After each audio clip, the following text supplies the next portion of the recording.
gotummaa akkam ture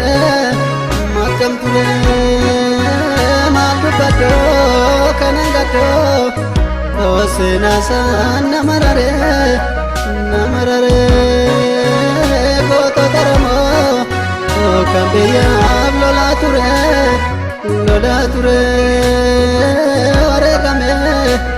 mufeessaa lubbuutti muree lammeessaa rakkoo muree.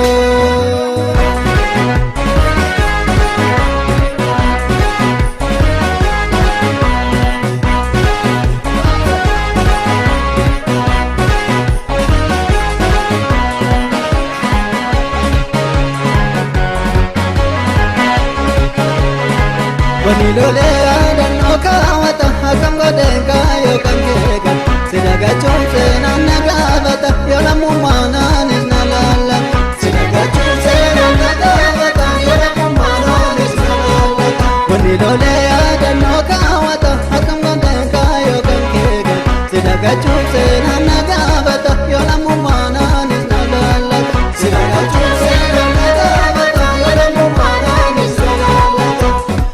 Tolaf jedhee seenaa ol kaawwata eenyummaa sabnolee seenaa ol kaawwata oromummaaf duudhee seenaa ol kaawwata lammii wanta galee seenaa ol kaawwata lubbuusa wareegee seenaa ol kaawwata kayyoo diina dhiigee seenaa ol kaawwata jajjabeetti dhiigee seenaa ol kaawwata kan biyya isaa eegee seenaa ol kaawwata waniloolee yaadannoo kaawwata akkam godhee kaayoo kan keekan sidagachuun seenaan na gaafata yoo lammummaanaanis na laallata sidagachuun seenaan na gaafata yoo lammummaanaanis na laallata goota warra gubbaa makka biyyee garbaa kan jooman qaxxaraa ileemma mandaraa akka dagaa horoo kan hin beekne warroo goota loltuu dhugaa akka tiisaagaa akka waachoo dhabbee goota diina jibbee akka bakar waaree goota diina jiree.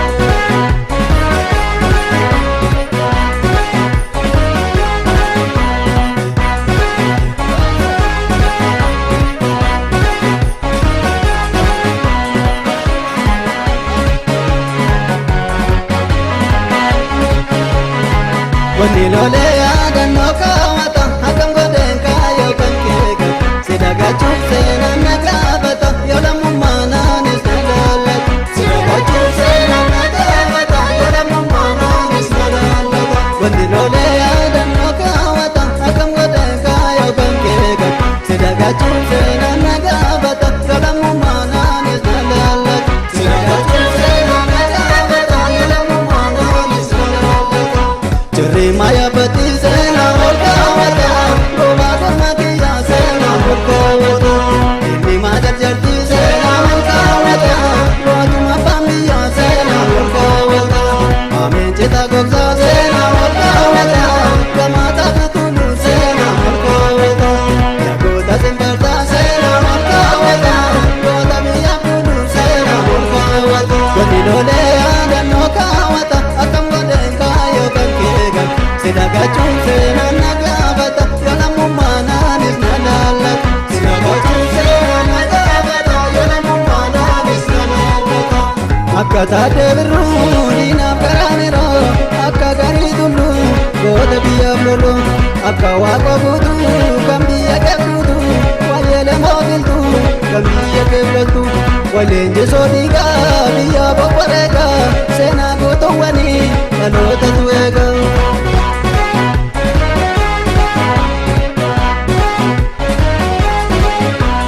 Goota koo baanni gootummaa kophaa seenaa guddaa namni koo hiika dhiiga koo dhufeen bareeda maal jedheeniif sabeessa koo waa'ee keessaa hundaa seenaa kee barsiisu dhaloota dhaanchisu imaanaa kee cimsu kaayoo keessan hundaa seenaa kee barsiisu dhaloota dhaanchisu imaanaa kee cimsu kaayoo keessan hundaa goota koo baanni gootummaa kophaa seenaa guddaa namni koo hiika dhiiga koo dhufeen bareeda maal jedheeniif sabeessa koo waa'ee keessaa hundaa seenaa kee barsiisu dhaloota dhaanchisu imaanaa kee cimsu kaayoo keessan hundaa seenaa kee barsiisu dhaloota dhaanchisu. dhalchisu imaanaa kee cimsuudha kayyoo keessan hundaa goota koo gaanni gootuma onni koo gootuma goota koo gaanni gootuma kan biyya qabsaa'u goota koo gaanni gootuma barrees bara hima goota koo gaanni gootuma seenaan kemmoo ba'u goota koo gaanni gootuma kayyoo keessan hundaa goota koo gaanni gootuma dhaloota dhaalchifna goota koo gaanni gootuma goota jabarbada goota koo gaanni gootuma baraan si yaadanna goota koo gaanni gootuma baaseenaa guddaa lammii koo ija dhiiga koo keen bareeda maal jedheen ibsa keessa koo waa'ee keessa hundaa seenaa kee barsiisu dhaloota dhaalchisu imaanaa kee cimsuudha kayyoo keessan hundaa seenaa kee barsiisu dhaloota dhaalchisu